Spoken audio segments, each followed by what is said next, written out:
स्वराज मराठीमध्ये आपलं स्वागत आहे। सर्वसामान्यांचा आवाज, निर्भीड, बेधडक, स्वराज मराठी।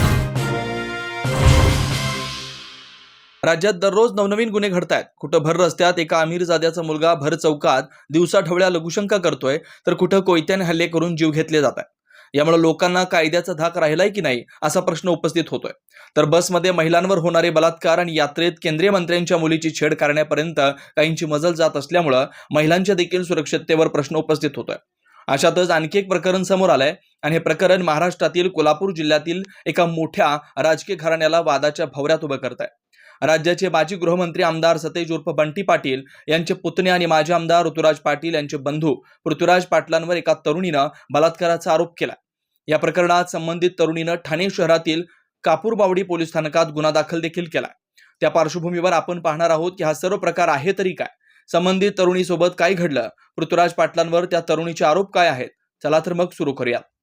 राज्याचे माजी गृहराज्यमंत्री सतेज पाटलांच्या पुतण्यावरती ठाण्यामध्ये बलात्काराचा गुन्हा दाखल झालाय। लैंगिक अत्याचार करून गर्भपात करण्यास भाग पाडल्याचा त्याच्यावरती आरोप आहे। या प्रकरणी मिळालेल्या माहितीनुसार 29 वर्षीय तरुणीनं या संदर्भात तक्रार दाखल केली आहे। या तक्रारीच्या आधारे पोलिसांनी गुन्हा दाखल केलाय। सतेज पाटील यांचे पुतणे पृथ्वीराज पाटील यांच्यावर हा गुन्हा दाखल करण्यात आलाय।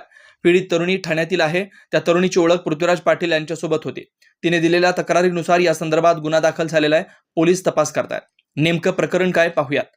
राज्याचे माजी गृहराज्यमंत्री सतेज पाटील यांच्या पुतण्याच्या विरोधात ठाण्यातील कापूरबावडी पोलीस ठाण्यात बलात्काराचा गुन्हा दाखल झालाय। पृथ्वीराज पाटील आरोपीचं नाव असून डॉक्टर डी वाय पाटील यांचे ते नातू आहेत।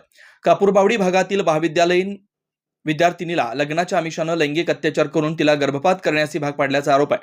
उच्चभ्रू संकुलात राहणाऱ्या 29 वर्षीय वैद्यकीय शाखेच्या विद्यार्थिनीवर वारंवार अत्याचार झाल्याची माहिती दिली आहे। ठाणे, नवी मुंबई आणि प्रामुख्याने पाटील यांच्या कोल्हापुरातील बंगल्यावर हे प्रकार घडले असल्याची माहिती आहे। अनेक वेळा तिच्यावर हल्लाही करण्यात आला। धमकावून तिला कोल्हापुरात गर्भपात करण्यास भाग पाडल्याचाही आरोप पीडितीने कापूरबावडी पोलीस ठाण्यात 7 मार्चला दाखल केलेल्या तक्रारीत केला। पीडित तरुणीनं पोलिसांना गर्भपात केल्याचा रुग्णालयाचा अहवाल आणि तिच्यासोबत केलेल्या चॅटिंगचा पुरावाही दिला असल्याचं बोललं जात आहे। आरोपी पृथ्वीराज हा संजय पाटील यांचा मुलगा असून डी वाय पाटील ग्रुपचे विश्वस्त देखील आहेत। पोलीस घटनेचा पुढील तपास करतात।